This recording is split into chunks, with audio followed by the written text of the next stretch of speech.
Oh, so cats. Yeah. Okay, sure. next question. Next question. Yeah, you already said it. But with that, good morning and welcome to the LAArtist Podcast. Today we have Art Studio as our co-host. Heyo. And the amazingly talented and very colorful, as you can see on some of the art behind him, Diego Rafael. Oh man, thanks for the invite. Thank you so much for coming, and I am your host, Mr. David Ruano. You are listening to the LAArtist Podcast, where we chat with local artists about their works, styles, what influenced them to start their artist journey, and more. Subscribe so you don't miss the latest episode. And to see bonus content, check out our website on the description below. This podcast is produced by Lorano Gallery, an LA-based gallery and studio space dedicated to showcase work from upcoming artists, as well as provide space for art shows, workshops, photo and film production. Feel free to check out the gallery at loranogallery.com. But yeah, hello and welcome to the gallery. Yeah, this is your first time coming here. First time being here, and it's amazing. Very, very inspirational. I just kind of want to go home now and start painting again. You know, Sweet. Stay for a little while. Stay for a little while. Yeah. I think your pieces have stayed here longer than you've had. They have, and I miss them, but they're in good hands, so that's why I'm not worried about it. So I really appreciate all the stuff that you guys have done for me, and that's first and foremost thing that I want to say to you guys is like I appreciate the hard work and the stuff that you guys do, and all the events that you guys put me in, and it's been really amazing with you guys. So I really appreciate that. Thanks. Thank you. Yeah, and that's definitely one of the things that is our philosophy as artists, as curators, as gallery owners, is to just be able to meet other artists and find a way to elevate each other's art, each other's inspiration. And if we can sell each other's art so we can each all have money to continue doing it, it's like, let's do it. No, let's make it happen. I agree. Yeah. Mm-hmm. And because we were chatting earlier, like when we met, which was several years ago now. It seems like 20 because of the pandemic, but it was like late 2021. 2020. No, that was just the wrong date. Yeah. Inside joke. Yeah. That was yesterday technically. It was yesterday. But it was like late 2018, early 2019, right? Yeah, where they had the art show at the Pancakes and Booze art show in LA. In LA, yeah. But I didn't really talk to you guys the first time. I was just there and just really nervous, honestly. When I got there, it was my first time being in at an art show. That was the first one I've ever done. So, I was really nervous, man. So all the artists that I try to meet, they were already too busy talking to people. And I was like, I just don't want to go up there. I got to stay with my stuff, thinking like that's what we were supposed to do. Mm-hmm. So, yeah, but I went past you guys because of the robots. And that's what I noticed. I've seen them before, and I was like, God, I've seen this stuff before, so that's why I went up to you guys. If not, I swear to God, I think I would have been just in my own little corner the whole night. Yeah, like just curled up. Like I don't want to talk to people. Sometimes that's what you got to do, because otherwise, if you're not there, how are you gonna sell? Exactly. But at the same time, you need to take breaks and go meet other artists. For sure. Do the networking thing. No, definitely. Because otherwise, how are you gonna know other shows?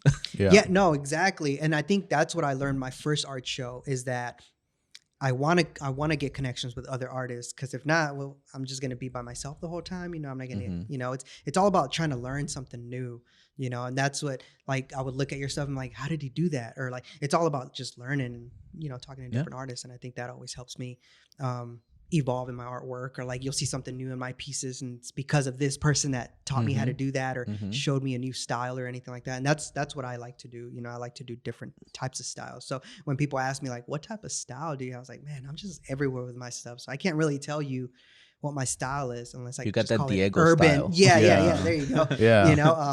So the follow-up question, what type of style is that? What would you say it's your style of what art? I always say? Urban art, because it's just everywhere.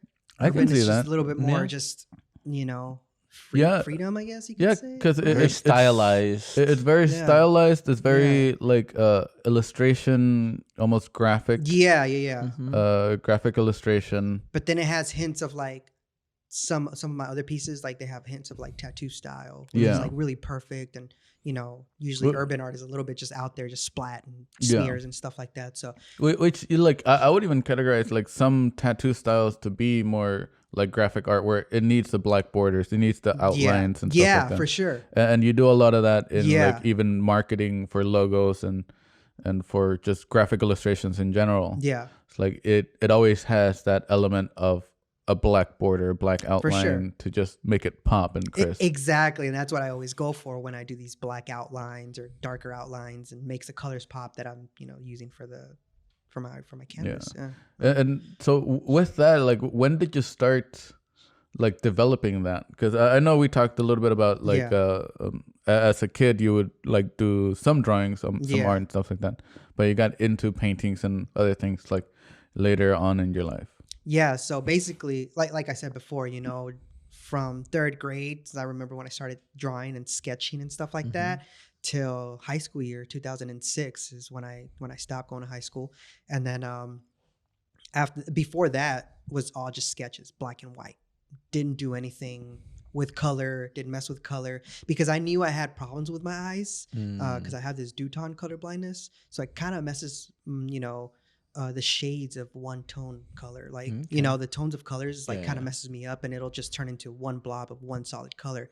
So it'll trip me out, and I was like, I'm not gonna be able to like do that. And if I do it, I'm gonna be embarrassed, because what if someone says like, you're using the wrong color for that, or that color is not for for that kind of flower. You just got to tell them, I'm an artist, go away. Yeah. So basically, I mean, I didn't have that in my head, and I was really nervous. I was like, man, I just stick to black and white. And that's what made me start doing tattoos, because tattoos, you could go black and white style, and there's artists that only do that. They never touch color, so that's what got me into tattoos, because everybody's like, you should do tattoos, your line work is really nice already, maybe you can get more practice, do tattoos. And I actually 2007, a year after high school, a buddy of mine bought me a tattoo machine. He's like, you're going to do all my tattoos. He bought everything for me. Yeah. And so the package comes in colors and black and white, and I was like, I'm not going to use those colors. Like, I don't want to use that. So I'm gonna put those away. But it was just all black and white. So what got me into color is graffiti. Graffiti around my area, which was Pomona, it was really big back then. Everybody had sketchbooks, black books, whatever you want to call it. And these artists at school would just have crazy colors on. I was like, well, does it really matter what color you use, and that's what made me come out a little bit more and be like, well, I'm gonna just do a rose but make it like green, like just go off board. And people really liked it, and I was like, oh, okay, so nobody freaking cares about what color I use, and that's what made me come out of my shell with colors and using colors. So that's where I started doing colors. And is there like a big difference as far as like doing line work with pen, doing line work with tattoos? I know there's a technical element. There's because of the gun that's vibrating and like doing the whole thing versus a pencil that's not moving. No, for sure. It was definitely difficult the first few times I did it, because you're not used to the vibration of the gun. But like I said, I wasn't really a pro at it either. I just got it just to start. I guess the faster the needle goes, the more smooth it's gonna be, obviously. So if it's bouncing, less, So it was really, I was really nervous, but everybody wanted tattoos. Everybody's like, I don't care, just do one on me. All right, So I had practice from like everybody. Right, there you go. Almost a lot of people have like my old school tattoos that were just like really tiny, all messed up. Was it because you weren't charging because you were practicing, or because you were charging a little bit? I wasn't charging at all. All right, so no, I had everybody wanted free tattoos. It gave you. Gave me the skin to practice. For it. Free canvases, essentially. That's exactly what it was, and that's how I started doing that. But wasn't a big fan of it, man. Couldn't get into it. Everybody's like, you should keep going. Oh man, it just takes a lot of time. Yeah. I bet. Yeah, because we were talking about this earlier too on just setup. Like when you're doing a painting, like yes, you have to make sure you have your canvas, your paints, your brushes, and then you get into painting, and then at the end of the day, you're like, okay, cool. I just have to, clean the brush. Yeah, you let the brush, let the paint dry on the palette, on the palette, and then and you could leave the canvas and everything there. It doesn't have to move. Like with a tattoo, I can't tell a guy like, "Hey, sit here for an hour. Let me go eat. Let me go rest, and then I'll come back to you." And then and then to clean your machines, you have to sterilize everything. You have to do everything, clean everything before and after. You know, you have to have everything clean. So it's a lot of hard work. Washing it out. It's just sterilizing. You have to do a lot of stuff, and I think that's the thing that I didn't like the most, to be honest with you. Yeah. And just sitting there, you're just your hand hurts just being in the same position over and over again, trying to do some shading. Shading takes a little bit longer than line work. My line work, do that thing quick, but the shading or filling in just takes forever. Yeah, and I feel like, again, going back to, even just to the machine where it's vibrating, it's like, even that can also affect your hands and stuff like that. Definitely. No, for sure. And you don't know how people are going to react to the pain. Yeah. So I had a girl that would flinch every time I would touch her with the needle. So I would do it like an ankle tattoo. I think she wanted just an outline of a butterfly, if I remember. And, is it on the bone? It was kind of like a little bit no above. wonder. And this girl would like flinch like crazy. And I was like, I need your friend. She has to I had her friend hold her down while I had to finish the outline, because I was like, I'm halfway. You don't want a butterfly with just one wing, So that's the scary part that's the scary part about doing tattoos is just messing up, and it's really difficult. Kudos to all my friends that actually like staying in the tattoo biz, because it's a lot of work. It's a lot of work. It is. Yes. It is. Yeah, for sure. I got two friends that are in the tattooing world, and they're doing really, really good stuff. Yeah. One of them is doing smaller stuff. Okay. But the other guy we knew like after high school, and he's doing big stuff. Oh, for real? Yeah. See, that's like he started to do full back pieces last year. Yeah, it's crazy huge stuff. Crazy huge. That's a lot of hours. At one time. I've heard tattoo guys do 8 hours straight. Oof. On a tattoo. Yeah. They try to finish as much as they can. They got another client the next day. It's like, dude, can't do that. It's a lot of work. I need breaks. It's a lot of work. Yes. And you also, like, even the skin needs breaks too. No, definitely. It does get irritated for sure. And then some people bleed more than others. There's sometimes I'll do tattoos and the guy doesn't bleed. And it's like, cool, you're like my type of guy. Like, I don't gotta like what's wrong? What's wrong with you? Like, by the way, go to the doctor after this. You're not iron bleeding. deficiency. Yeah. And then some people are just bleeders, and it's just like constant cleaning, so it's a lot of hard work, man. Yeah. So the transition from doing that to what you do now was definitely a lot easier. Oh, for sure. Yeah, and I get to work on like 6 paintings at a time. You still incorporate some of your like tattooing styles. Oh, for sure. Yeah, and some of your graffiti backgrounds. Yeah, like those trippy mushrooms over there. The line work on it.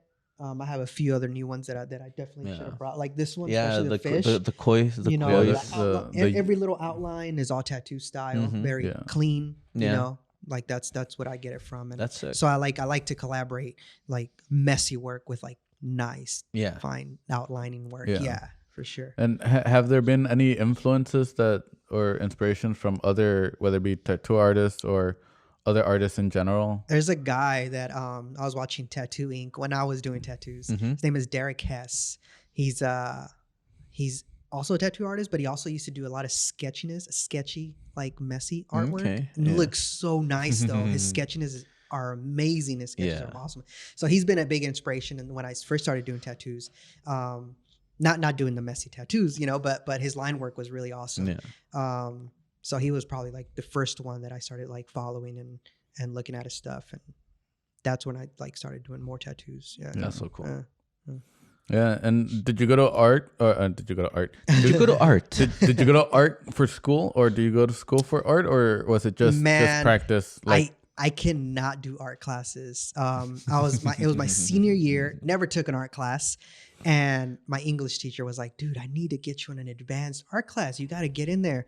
I stayed there for like 2 months and I was like, I hate this. Yeah. Like, I just don't like being told what to do because, you got your assignment. You got to do this, or you got to do the fruit in the shadow. I was like, I know how to do that. Like, this is so boring. So I felt like being in art class is just not for me. I would rather learn from different artists. So talking to artists or meeting people that do the type of style that I do. You know, like another artist will be like graffiti artists like Revoke and Atlas. Like those guys are just really big on the art in the graffiti world, and those are the type of people I started like looking at, seeing their style, the different line work, and just the messiness of it is just really awesome. So those for sure were probably like a big inspiration when I got into that. Yeah, but you should definitely study how to do shadows on fruit.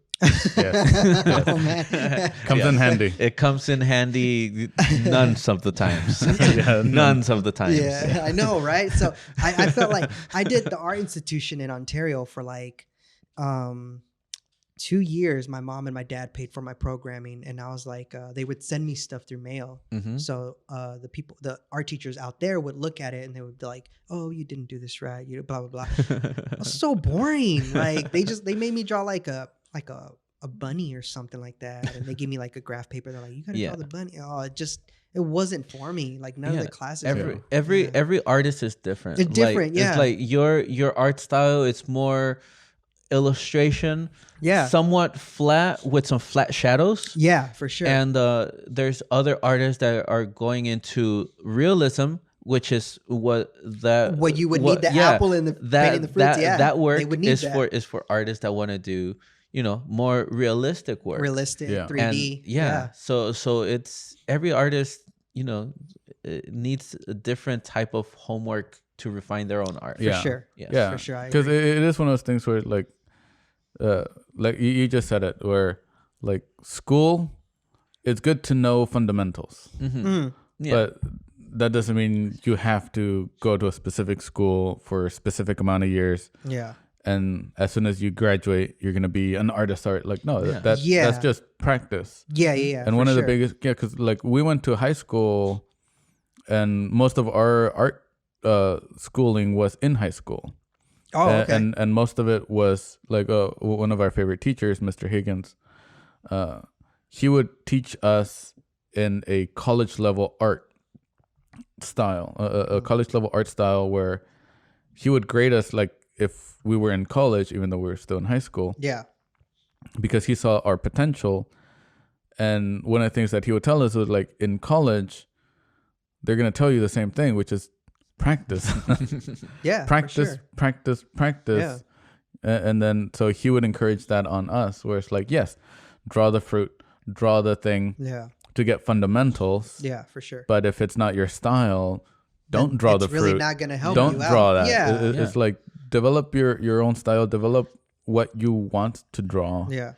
And then practice that over and over and over again. Something that I kept from his class was that if you do go to art school and if you are taking classes, play with everything that they give you. For sure. So when we were in that class, I took like AP Studio Art. He's like, don't just stick with like if you're comfortable with pen and pencil. Yeah. If you're in the class, don't just stick with that. Try oils, try painting, try watercolor, try pastels, anything try that's chalk. Here because it's available to you. It's free. It comes with the class. Yeah. Try for sure. Try all of it, and then you'll find out what you're comfortable with, you'll find out that you like something new. Yeah, I totally get that, and that's why I like to work with different styles. That's why when I see something that I like, I'll go ask that person and be like, how did you do that? And they'll be like, oh, it's watercolor. It's like, I didn't know watercolor could do that. So then I'll try it. Exactly. It wasn't my forte though. Like I just didn't. It didn't go good with my style. And I was like, nah, it's a little bit too much. And the funny thing is that they teach you like on almost every like school, any art schooling. They'll teach you, do this. Yeah.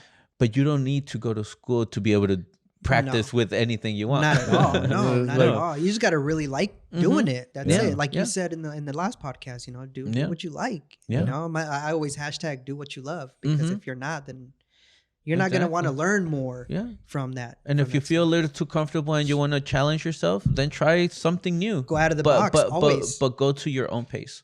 Go to your own pace, because otherwise you'll scare yourself and then stop doing everything. Stop doing art. I hear a lot of artists, like they look at your stuff or they look at my stuff and they want to do that already. It's like you just can't jump into it. You got to keep practicing and you got to learn that way. It's a journey. In your own style and your own time. And I feel like they want to get there already, but if you're trying to like advance it, you're not going to learn nothing. Yeah. One of the artists that was here with us, she was like, accept that you're a beginner. Yeah. And I feel like I still am. I'm still learning. Yeah. I haven't stopped learning. That's, as artists, we never stop learning. No, not at all. Yeah, and that's what makes us evolve, because we are continuously learning something new. No, for sure. Whether it be something new that's technical or something new that is emotional, and we are finally able to express it in our artwork. No, for sure. I agree. Because that's one of the things about the artist journey is like it's a journey. It's not a sprint. It's a marathon. Exactly. Exactly. It's gonna take a long time. But I want to be at the end already. Yeah, and that's when people rush it and they mess up. Yeah, that's what. Don't be rushing. Yeah, you can't. No, you can't do that. Rushing, not rushing. Don't be rushing. But yeah, and because that is one of the things that I do see in your work. Like even just with some of the pieces that we have here. Yeah. That are, I would say, a year and a half old something versus like some of the ones that you're doing now. It's like we can even just see the progress. The progress on that. that. And I could see it myself too, which is awesome. That's why I get really excited to do new pieces, because I'm like, now I could incorporate this. What was that one that you showcased last year with gold in it? Was it a lion painting, or was it? I forget what. It was like what figure it was. Fish. No, it was the Egyptian. What's the dog's name? The Anubis. Yeah, what's the Anubis? Oh yeah, that one has a little bit of gold. That one had a little bit of gold, and that's actually the first time I've ever tried gold. Yeah. And it came out so good. clean. I was kind of scared because the gold ink is really hard to play with. You have to like.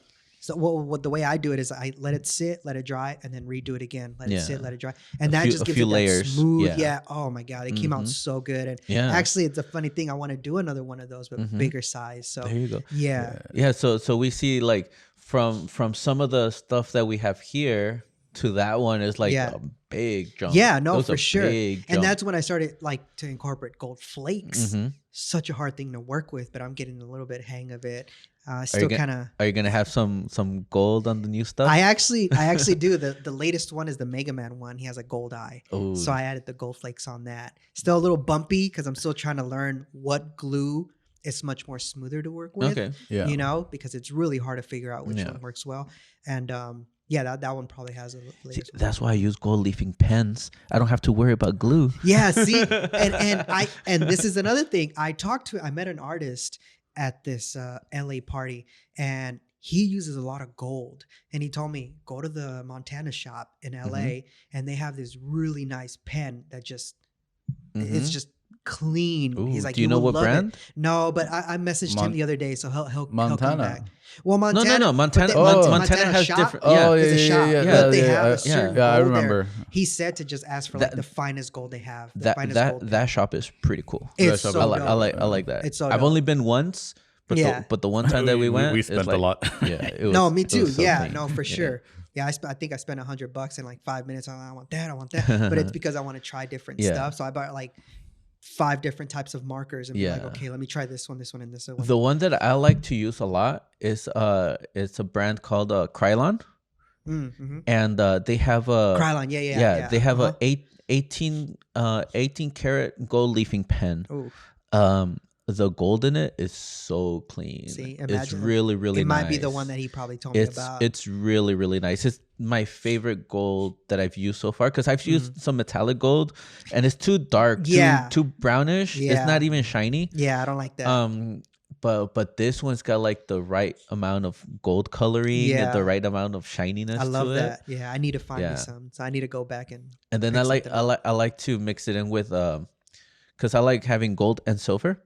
So the silver that I found, I think I used the same Krylon for silver one time, but I don't know what happened. I probably ran out. But then I found Montana has Liquid chrome. Liquid chrome.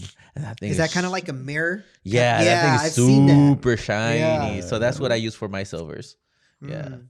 Oh, imagine. I need to try some. Yeah, I need to try some. Yeah. Yeah, I definitely need to go pick up some, for sure. Yeah. Just for like little highlights and accents. Yeah, for sure. It just elevates it a little bit. No, definitely. I agree. A little bit. Yeah. Yeah. And then speaking of what we like, we're gonna segue into the Quick and A. Ooh, Nice. Quick and A. The Quick and A. Cool. Are you ready for these questions? Yeah, for sure. This will all be graded. Yes. Everything gets graded. Okay. Yes. For sure. So far, we've gotten the highest is B++. Yeah, 2 people. And who was that? Two people. 2 people. Stay tuned. Stay tuned. You You gotta listen to the podcast. listen back and let us know who were the 2 that got the B++. Yeah. And so far, nobody's gotten a C, so that's good. Mainly it's B minuses and just B regular pluses. Yeah, but the people listening also shout out grades like Oh, that's like cool. while they're driving. Yeah. Yeah, they shout out like, hey, that was more or that was less. That was give or take.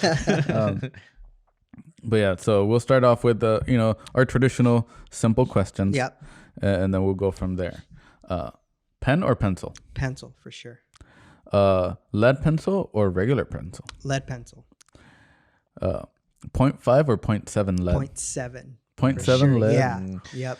0.5 breaks so easily. I can't do it. You just need a lighter I touch, cannot bro. do that. You I have got a heavy a lighter hand, man. touch. I have a heavy hand. I need that. And you're a tattooer? No wonder Yeah. you're bleeding. No wonder everybody's bleeding. No wonder that poor girl was flinching all the time. Like, I have heard that. I do have a heavy hand. So yeah, I need a 7. what? Okay, for sure. so 0.7 or 0.9? Yeah. 0.7 because it's in 9 there. is too thick. Yeah, 9 is way too big. Yeah. All right. Yeah. All right. Fine. No. I actually also use 0.7 lead. It's like I prefer the 2mm lead pencil, the crafting pencils. Those things are amazing. Favorite medium? Acrylic. Acrylic? Acrylic. Yeah, it comes out really nicely if you're patient with it. Yeah. Favorite shape? Shape. Triangle. Triangle. Yeah. Ooh. Good choice. Yeah. Good choice. Illuminati, what? It's not.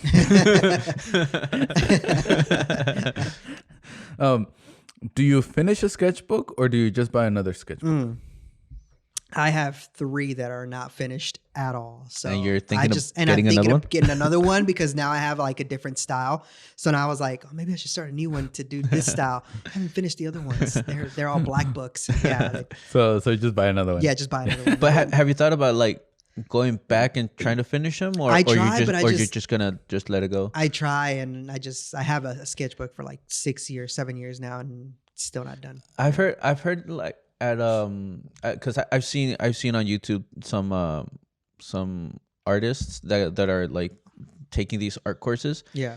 And what they do is they do a sketchbook trade. So they'll trade with like different friends, and they cool. have like other friends do a piece in each of their sketchbooks. Oh well, that's another black book. You know, yeah, yeah, that's what graffiti artists. Yeah, graffiti artists do that all the like, time. I had like in high school, I had a black book, and I had like a bunch of my friends do. And that's pieces another there. And that's another way I learned how to do different styles is when you get passed around this black book, they'll look at myself and like, here, do something on my book, and I'll grab it. And I was like, dude, these are awesome. And since you have so many options, So like I learned, you learn a lot from. Yeah, I learned a lot from that. That was my class. I was getting black books from everybody, and I would learn different styles, different colors, and I was like, dude, you could do that with a pen, and that would give me ideas too. And now fancy art schools are starting to do that too. They're learning. Are they? Learning from graffiti artists. Yeah, learning from the streets. Yeah, essentially. Mm-hmm. I mean, it works so well. Yeah, you get inspired too to keep creating. Like, dude, that guy's amazing. Yeah, I want to level up. So exactly. That's how. That's black books are awesome. That's how you do. And then speaking of black books, do you have a dedicated space to draw or to do art, or do you just do it wherever? My couch.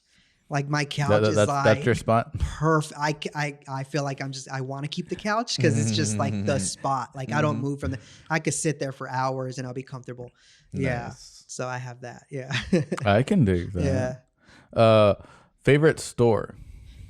Probably Montana, the Montana one. I've been there a few times. It's probably like the best one that I've been to. So yeah, In downtown LA. That's downtown, right? Yep. Downtown Arts District. Yeah, Ooh. a little bit further down. Yeah, Downtown, close to Arts District. yeah. I think it's technically. It's still Art it's still, District, but the it's Arts like out, District, yeah. it's like It felt like it was just out there. It's outskirts of Yeah, the Arts yeah, It's District. like the Uh-huh. outskirts of the Arts District But yeah, in downtown yeah, LA. their building is so cool. Favorite music to listen to while you're painting? Oh man, my playlist is just everywhere from like heavy metal to Taylor like, Swift. Yeah, no, No, but close. no, but close. But I gotta add that. if I would have to pick one, EDM, I could listen to EDM? like, yeah, any kind of EDM, hard, hard style, electro, techno, anything like that. EDM, I'm fine with. Yeah, That's I cool. can dig that. That's cool. That's yeah. cool. Secret talent. Do you have a secret talent? talent? Oh man, not really. You could blow your nose really well. This artwork. yeah. He's like, Like now, squeaky clean. Yeah, squeaky clean. I mean, art is not a secret really. talent because you're showing people. you're Yeah. I mean, I guess. nothing really. Well, tattooing, because we didn't know you do that many tattoos. Oh, so I mean, like, yeah, but that's it's kind of it's still a part of the art. Kind of new. Yeah. yeah, it's kind of rare though. Yeah. I don't really do it too No? much, so no, not really. You don't know No. magic tricks. No, You don't know. not really. Spit 20 yards down. No. I don't know. Nothing. Yeah. Can you do a find them. backflip or front flip or cartwheel? No. Backflip. I would love to learn how to. You do a play backflip. I soccer. think That's a it'd be cool. secret skill. Yeah. I mean, I have really good ball control, so I could Can keep you- the ball up can you- for like a while. Can you do around the world? Yeah, I could do it twice. There you go. Yeah. Secret Yeah. talent. Dude, twice. Professional Twice in soccer a row. player. What's the max that you've done around the world? 3. 3? 3, but it was with both legs, so I would do it with one, switch Okay. it with the other one while it's in the air. So I'll do Okay. both. Yeah, it'll All go right, all around. right. Yeah, There you it's go. pretty cool. That's definitely a That- secret that- talent. that's cool. I could do one. I'll show you videos. Yeah, videos. I think pretty good. I've only done that once, and it was super super sketchy. It's like I barely. Yeah, I didn't keep control. I just was able to touch it with my left, and Yeah. then it just went away. But I still did it. Yeah, it's pretty hard. You a lot of people hurt their ankles trying to do that because you would try to go around the ball really quickly, And then but you have- maybe the ball hits the ground before your foot even reaches, and Yeah, you could and roll then, your like, ankle, oof. and it's it's pretty hard. I think Yeah. my max for around the world would be 5, and I only did that one time. Yeah, it's pretty. I've never been able to get that far. I think I only do like 2, maybe 3 max. That's only like if I'm like nice and warmed up. Yeah. But Yeah. if I'm not, it's like just once or maybe twice. So basically, with like doing tricks and everything, I would be like around my friends. They would be like, "You do something, play with the ball and do tricks," and I would. But I would never do that on a soccer field. Like I would never try to do But that's any that's, like fancy that's where you tricks. do it on Oh. the soccer No, field. and they would expect that, but I was like, I'm not Yeah. that Like person to do that. Like I was a Oh. defender anyways, Oh, so yeah. I can't really play around with the ball I That- gotta that- take it out. that's you That know? is true. That That is is Yeah, true. so I would never be that person. So people would be like, "Oh, this guy's got tricks. He's gonna do that in the field." Not gonna do that. I always tell people to do tricks on the field. Nah. Yeah. I was very aggressive in the soccer field, though. I would be the guy that talks a lot of crap to people, and Nice. I think I was well known by a lot of referees and be like, "Dude, shut up, or I'm gonna give you a red card." Like, right, so- like stop it. And I would be a shit talker for sure. Oh, no. Yeah, That's yeah, funny. Yeah. Speaking of talking, would you rather sell your art in person or online? Oh man, person. I love being face to face with people. It's Hence the shit talking. yeah. Wouldn't do that. No, not at all. I've got a lot of compliments of my speaking ability, I guess you could say. And there are a lot of people that would be like, I like the way you talk about your artwork and stuff like that. So I would get a lot of compliments for that. So for That's sure, good. face to face. Yeah. And then I used to work at a restaurant, so I love the restaurant business because Yeah. you're face to face with everybody. Yeah. So I would like that. Yeah. Mm-hmm. Speaking of restaurants, favorite vegetable? Vegetable. Vegetable. Vegetable. Yes. That way people can put the vegetable emoji on the comment. Tomato. A tomato. Tomatoes are fruit. Oh, fruit. My bad. Vegetable. Although we'll count it if you really like tomatoes that much. I don't really have any. I mean, I eat everything, bro. Like, You not don't very have a picky with favorite food. vegetable? Nah, You don't have a man, favorite I'm not picky. vegetable. I eat everything, bro. Like, I eat a lot. All right. So everybody put eggplants down in the down in chat. Never really had that though. So no, not that. Fine. Since you can't pick, we'll make it even harder. What food would you pair with your art? Oh man, pizza. I guess Pizza in your paintings. Pizza? Yeah. I can see it. Pizza's very simple. Yeah, it's complex. not that. Yeah, I mean, and it's so freaking good, man. But it's a circle. You like triangles, though. A pizza. No, pizza has triangles. But it's a circle. No, but when you cut it, it turns into a triangle. Like I don't know how you cut it. I cut it into. How do you cut pizza? I cut it into circles. I make smaller circles. You make smaller circles in the pizza. You know that one tool for making like little circles from fruit that you just scoop in. You scoop little scooper, a little ice cream. Yeah, that's what he uses in pizza. Yeah, I make little spheres and little circles. That's how that's funny. All right, and another food one, because food is also amazing. Okay. Krispy Kreme or Hostess? Man, I'm not a big fan of like sweet stuff, so donuts or anything like that. It's so which one? Man, if you had to pick one to not eat, to not eat. It says you're not a fan. Yeah, Krispy Kreme. All right, yeah, cool. I wouldn't want that. So you go for Hostess. Yeah. Therefore, Hostess. You go for Hostess. Yeah. More variety of non-sweet stuff as well. Twinkies aren't too sweet. Yeah, Twinkies are actually pretty good. I like. That's Hostess. That's Hostess. That's Hostess. Okay, that's Hostess. Yeah. So you go for Twinkies. I don't. Like I said, I don't touch a lot of that. No, can you eat a lot of food? Can you like? Yeah, but I try them, but then I don't like them. But technically, Hostess is not. It's not. But I'm always like.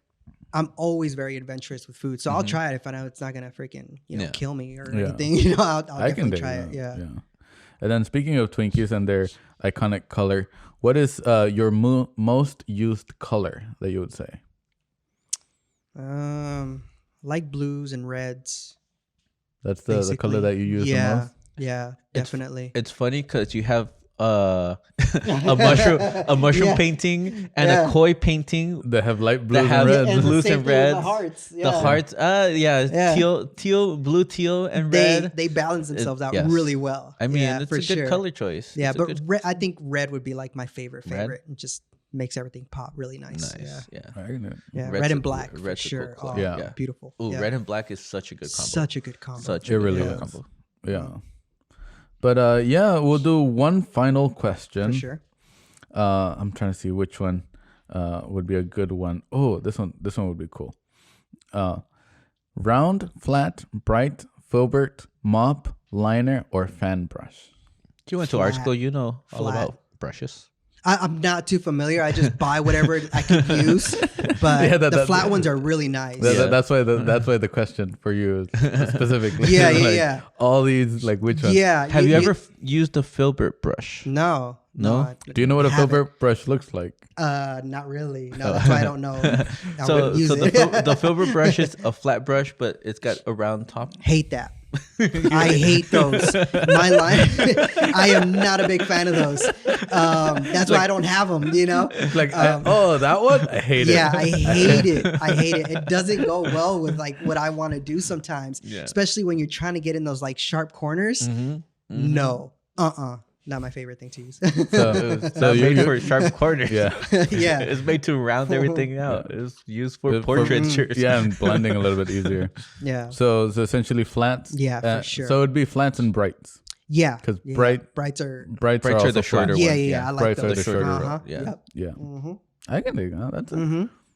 That's a cool answer. Do you like using expensive brushes or whatever brushes you can get your hands on? Anything I could get my hands on that I'll like the style of how it looks, then I'll just use it. And honestly, I don't even know a lot of brushes names. So that's why I was like, I don't use none of that crap. You know, like it just doesn't go with me. So anything that I could find in any store, like I'll just be like, oh, cool. I like these, you know, that really doesn't have to be expensive. You could use whatever you have. What about your brand of acrylic paints? Do you go for the higher class acrylic or just whatever or middle? So a lot of people ask me this, and I use the cheapest acrylic ever, and people don't believe me, but honestly, I do.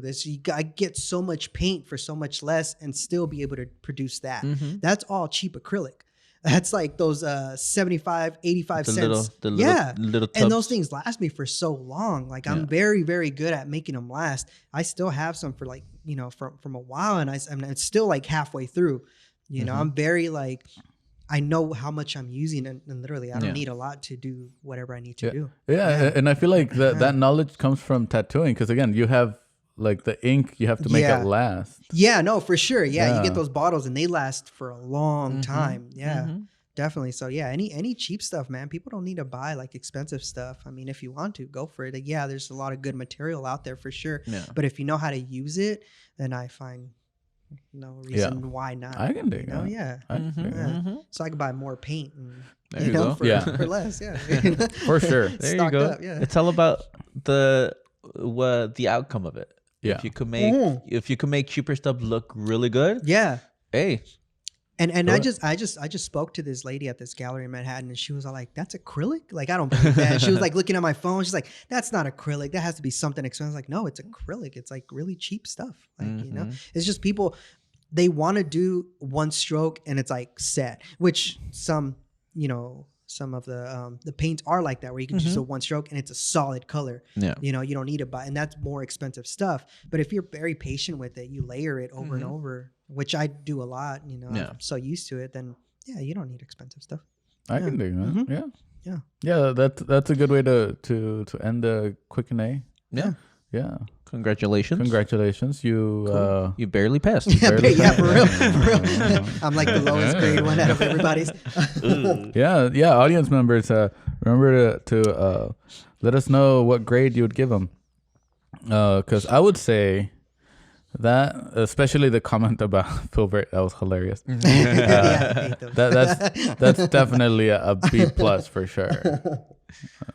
But a little bit of a minus, though. A little bit of a minus because you didn't know what vegetable you liked. I didn't. Right? Tomatoes are not vegetables. But yeah, so it's just like solid B+. Good. Cool. I got it from you guys, so I'm happy with that. I think we're giving everybody a B. I know. I was gonna say that when you guys said it. I was like, you guys are giving everybody B. People are the pattern. People are starting to realize the pattern. You don't want to get that call and be like, "You got me a C." I think I was the only one that got a C.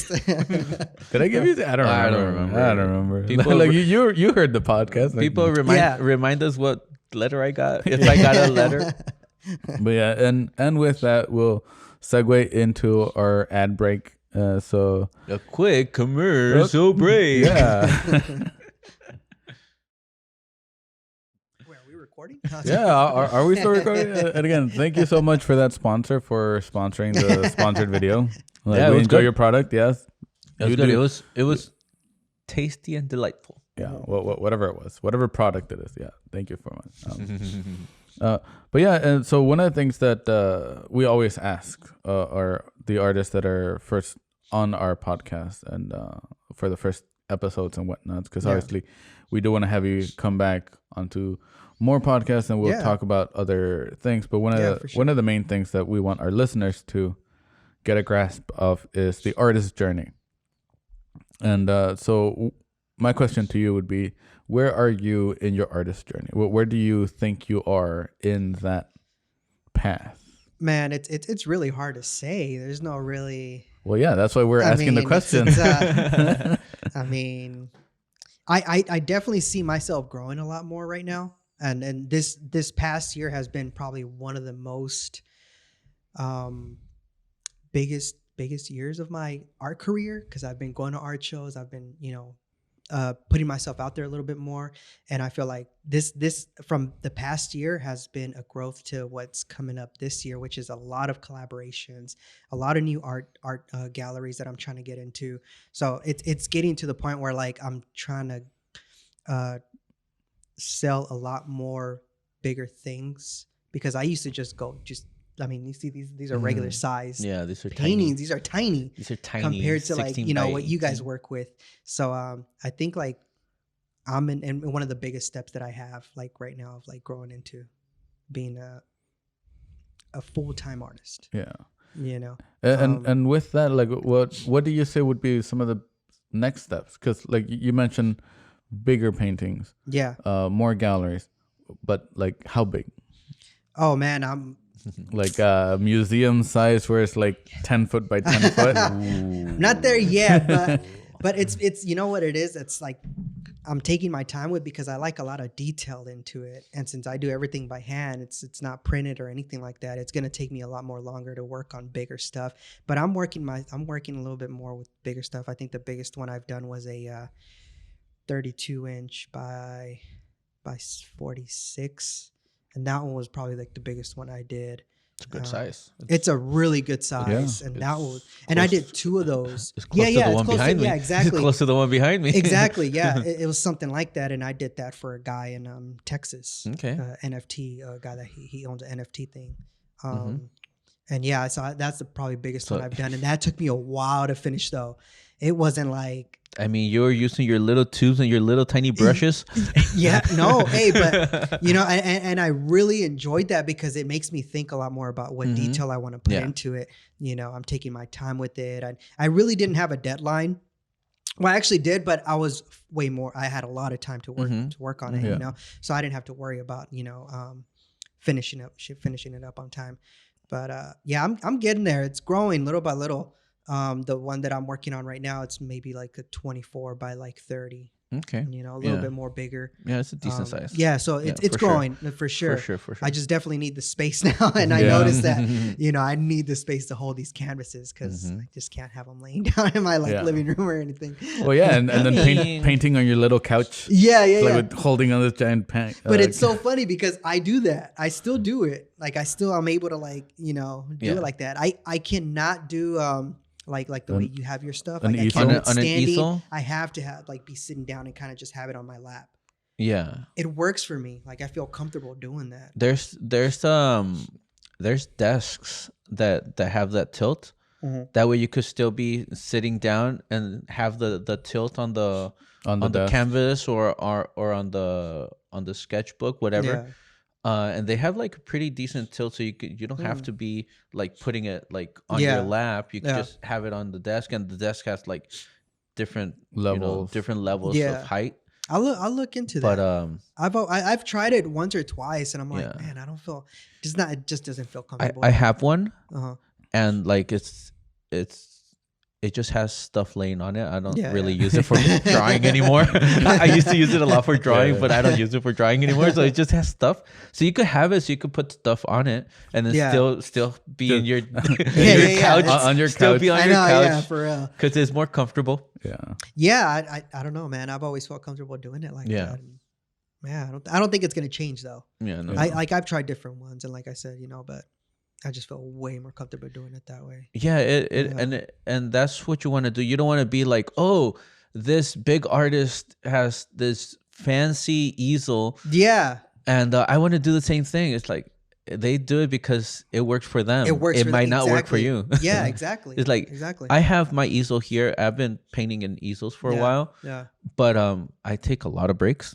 Yeah. I think that's another thing too. Yeah. I think I when I'm working on an easel, I'll probably paint for like half an hour, and then I have to take a break because it's too much. It's too much for me. It's strange. Yeah, while I'm like chilling on my couch, like on the thing, and I'm just holding my painting and doing it like that. I feel so comfortable. I could be there for hours. Like I said before, sometimes I forget to eat, all day because I'm just so into it. I'm comfortable laying there, flipping the painting and doing all this kind of stuff. And everything I have is like right here. That's my station. Get brushes, paints, markers, whatever I need. It's right then and there. I have one of those laptop tables. So you put the little table on your lap, and instead of working on the laptop, I just have my small paintings. And I just like in my bed, that's where I do most of my smaller works in bed, and then when I have to work bigger, then I come down here. Yeah, but I'm probably gonna have to change it for sure when I get bigger canvases, and I'll probably do something else. But make sure you get like a comfy chair. That way you don't have to be standing. Yeah, I cannot do standing. No. Oh man, I don't know how people do it standing up. I need to be sitting down. I can't do that. Yeah. Who was it? Salvador Dali, when he was working on his giant paintings, he had a setup on his wall where he put the easel or the painting on that special easel. Yeah. And the easel can rotate.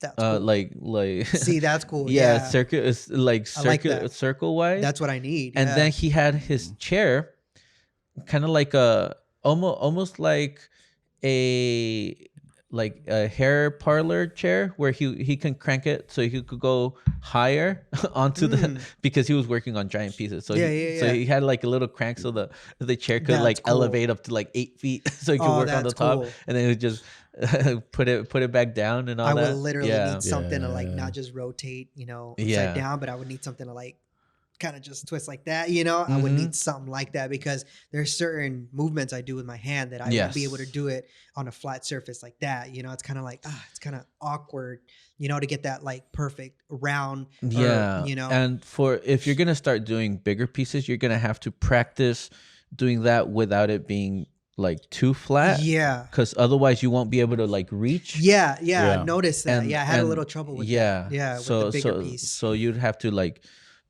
learn how to use the brush and make sure the ink is the paint is different ways, nice and flowy, so you can get that. No, for sure. It'll change. Like I said, once I get bigger, I need to find some way to be like, okay, this is my comfortable spot. So until then, I don't know what it might be, but we'll see. Maybe later on I'll be like, dude, I've been standing for like hours, trying to do something. Or just do 2 medium-sized canvases and then just put them together. That way you don't have to work on the super giant one. That's true. And then storage-wise, it just breaks down into 2 canvases. I've seen an artist do that at one of the shows I went to, and he broke it into 4 pieces. And I was like, dude, that's pretty freaking awesome. It's just really hard to hang because you got to get the back aligned. That's super hard. Because then one piece is like off. Installation-wise, it's super tricky. Super tricky. Hard, that's why I don't do it anymore. I used to do some, but I'm like, you know what? I'll just get bigger canvases. Well, for us, like now that we have more space, we can now I could work with like bigger stuff. But it's very hard. It is. It is, especially with I've done 2 pieces and you put them together, but with those you could actually like lift one a little bit higher than the other one and it'll still look good. That's much more easier to put up because you don't have to worry about lining them up. You're just all day there trying to line them up and you're just like, and I think that would work with your style. Having like the 2 pieces not be exactly together. So I mean they'll complement each other. They'll somewhat align, but you could put them like. So I want to get to the point where you could put it like that, or you could actually line it up pretty straight and it'll look nice too. So you could do however you want. That would be cool. That's definitely one of the things that is part of the journey. Like you have to grow into it. You have to for sure learn. Like just from time, like, okay, yes, working on the couch, but like, okay, I have to do a lot more. So it's like, maybe I get a bigger couch to start or a desk or whatever. And then you just evolve from there. And with that evolving, has there ever been any highs or lows that you can remember? Like, I don't want to paint or I don't even want to think about it. Because you mentioned it with tattooing, where it's like, you don't do it anymore, but has there been any like those doubts as you're progressing, and how would you overcome those? No, not with painting. I've been always motivated to do that.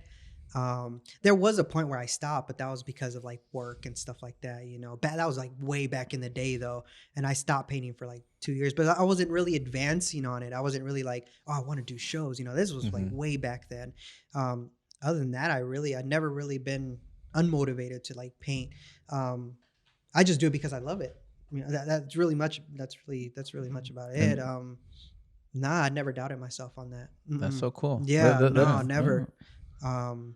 Not even thinking like in the future, like, I want to do art shows and this is gonna, all this stuff that I'm doing is for an art show. It's like, I'll just do it just to do it. I wouldn't even care if I would like not sell it or anything. I'm just doing it because I'm just like collecting a bunch of my new styles and stuff like that. So that love is what motivates you. What keeps you going? Oh yeah, for sure. Yeah, and then the support system. Obviously, friends, family, they're always like, keep going, or I like that stuff, and that's what helps me to like keep motivating. Or like when I sell a painting and like I take it to the people and they're like, man, this thing is beautiful, and getting that out of someone is just another inspiration to keep going, because if it makes them happy, it makes me happy knowing that I did something for them, you know? And I think that's really, they're really a really good feeling of it. You know, money comes and goes, whatever, we're going to make it or whatever. But, just the expression on people's faces is like probably like a good payout for me, for sure, man. And that's what helps me keep motivating, because I can be like, oh, I can make this person happy, or whoever buys my painting is always going to be happy, or a connection to someone that sees my painting and mushrooms. Oh man, I do mushrooms too. You know, little stuff like that. I really like this one painting I sold, and it's very like controversial because I did an alien. And he was holding the apple and the snake, which is the Adam and Eve. And then he had devil wings, but he had a halo on top of him too. So it's all that mixed in one. Yeah. One person was like a positive feedback out of like a million people that saw it. He's like, bro, I know what you mean. Like I've seen that before too. And he bought it. He bought it right then and there. And that's what I was like, dude, one person, like that's so cool. I was like probably like the happiest. I was like bragging about it for like a whole month. I was like, this is so cool. I was connected to this person because of that. Because he's probably seen that in his, you know, his trips, you know? Yeah. And that was like the coolest thing ever. Yeah. And that's what helped me keep going. Like, oh, I'm just going to keep creating whatever I see. And I'm definitely going to connect with people. And that's probably the biggest thing. Nice. Yeah. That's really cool. Good to have. Yeah. Because it is one of those things where you have to keep going. Yeah, like, you have to. You have to keep going. Yeah, for sure. I don't think I'll ever stop. Yeah. And with that in mind, like what tips would you give someone who is just starting? Man, talk to other artists. Don't be scared to talk to them. Go up to any artist you like, and hopefully, I hope that they're able to like give you some pointers. I mean, that's the way I learned. I talk to different artists all the time because of like, I want to learn. You know, I want to learn. Yeah, don't be scared to do that.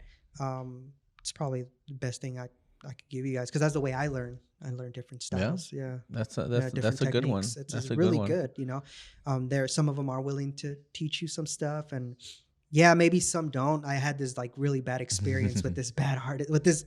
I can't say bad artist because he was awesome at what he did. Yeah. But meeting him in person was just a different vibe. Oof. And that was like really heartbreaking for me, because I was like, man, I want to learn from you. Yeah. And he kind of just like looked at me like if I was like, no. Yeah, that was one of the worst feelings I've ever had. And this guy was doing an art show at the Angel City Brewery. Okay. And I actually went to go pay my ticket and go see him and do all this kind of stuff. And he was a Latino too. And that's what made me kind of like, dang, like I don't ever want to be like that towards someone. Yeah. So if someone asks me something, I'll send you a video. This is how I do it. You know, why am I going to keep that away from them? You know, I want to be able to help people and as much as I can, you know. And if I see a style that they're like, oh, how do you do that? I was like, oh man, I don't know how, but I know an artist that could probably tell you how to do that. You know, I love doing that, connecting people with some of the people to help them in their art career. But yeah, that's the way I do it. No, it's all about sharing knowledge. It's always about that. And that's what I learned more about you guys too. You guys have been so good at that since the day I've met you.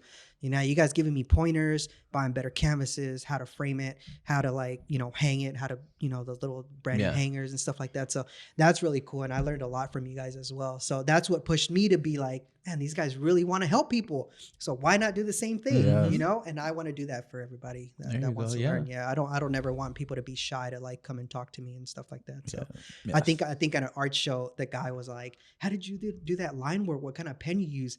I had an extra pen and I was like, here, this is the pen. That's take the brand, it. And I gave it to him. He's like, dude, this is awesome. He's like, yeah, try it out. You know, you might like it. Simple pen. I forgot what it was called. Because I switch pens all the time just to try out new ones. But I let him have it. I was like, try it out. You might like it. You know, it goes really good well with like the detailing on the line work. You know, and I like to do that. Yeah, I like that philosophy. That's definitely one of the philosophies that I've embraced throughout my career. Is like knowledge is not mine to keep. No, exactly. You know, or the art. Yeah, it's like whatever I learned from someone else. Yeah. So it is my duty to obviously use the knowledge, but also to pass it on. You know, to not lose the knowledge by me being selfish and keeping it. It's like, no, I guess some artists they just paid too much money to go to those art shows and to go to those take those art courses. They're like, oh, I can't give away my money. Yeah, and I feel like some of them are like that. Yeah, you know? which is unfortunate. Yeah, it does. It does suck, but. These past like 2 years have been amazing. I've met so many artists that are willing to be like, oh yeah, hey, look, this is how I do it. And then YouTube, dude, just go on YouTube. Yeah, YouTube University. Dude, seriously, take it. Everybody's taking that. YouTube, please sponsor us. Yeah. You know. Yeah, but any new artist listening, just like speak to other artists. Yeah. Most likely, they will give you hints. They will give you tips. Whatever you ask, if they know it, most likely they'll share it. There's only a few artists out there that don't want to share. Yeah. But it's hard to find them. So just speak to any artist. Yeah, speak to any artist. Yes. Yeah, message them on Instagram. Do anything. You know, for the most part, every time I message someone, they always reply and be like, this is the color Don't be super buggy.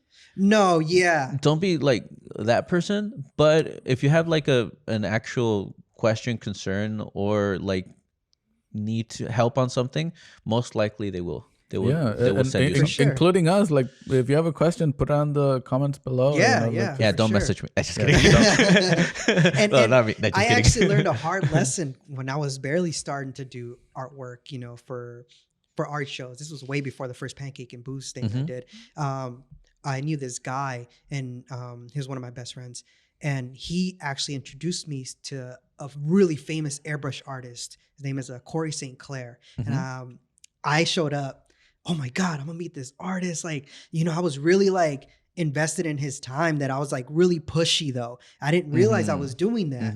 And the guy was like kind of like giving me this look like, dude, like this guy's, it's too much, you know, he's asking too much. Like he just, you know, instead of just sitting there and taking it all in and just letting him do his stuff, I was very like persistent. Like, what are you doing now? Yeah, exactly. What is that? And I didn't realize I was doing that until we left. And he's like, dude, like you were kind of weird. I was like, God. Like, oh no. Like, damn, like now I realize I learned from that, you know, now I'm not like that.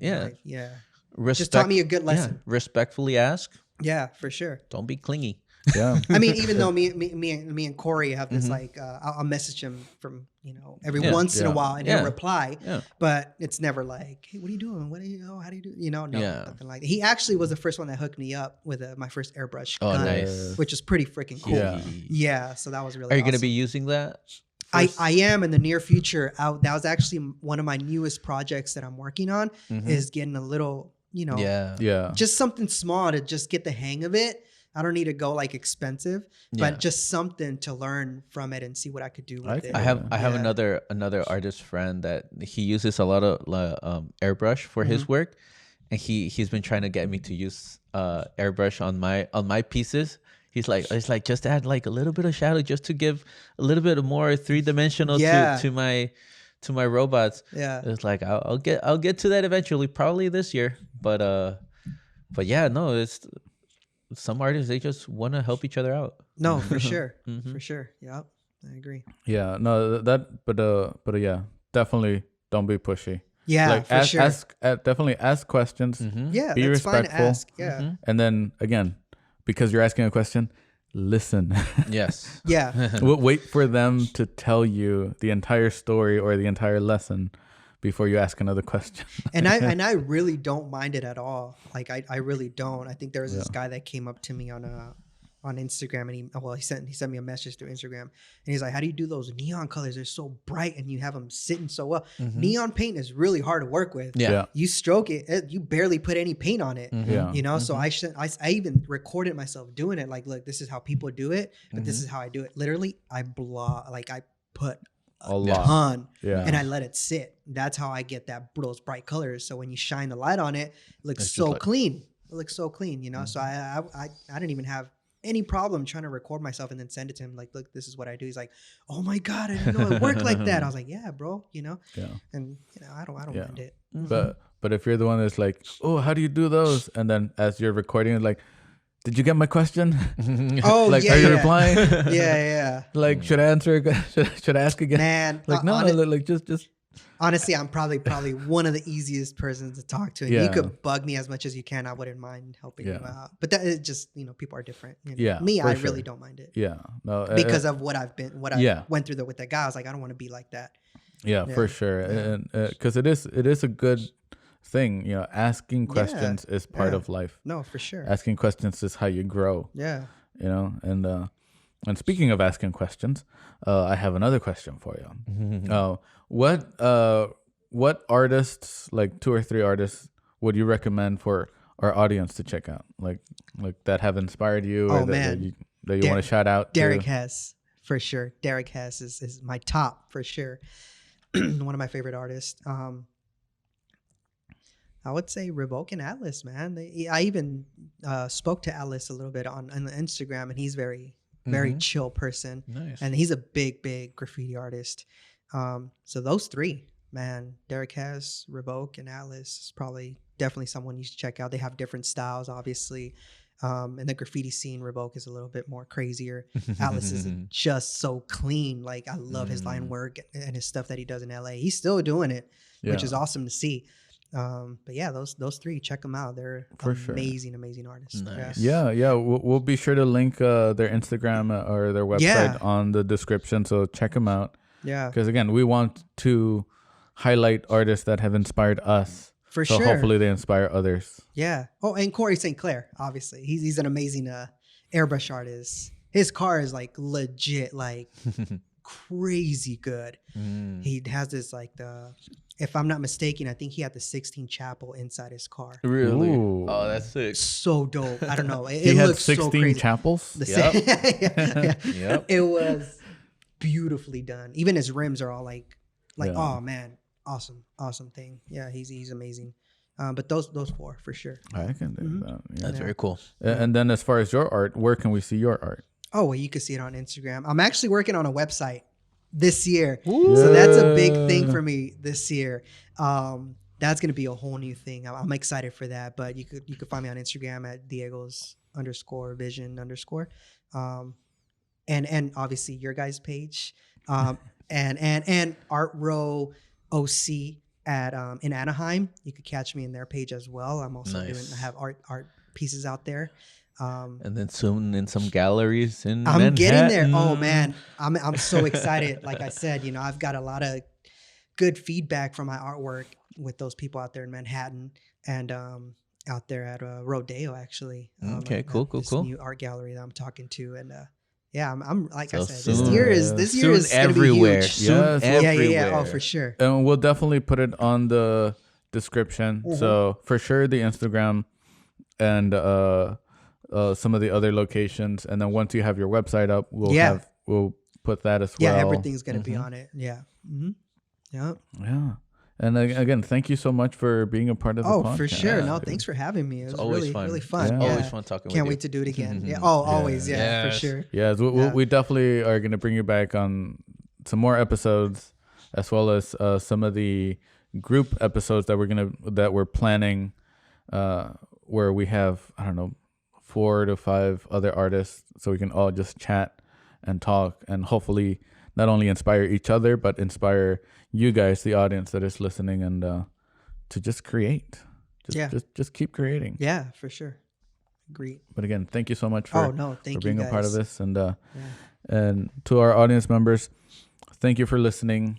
And again, look at the description below so you can get all the links to everything that we talked about.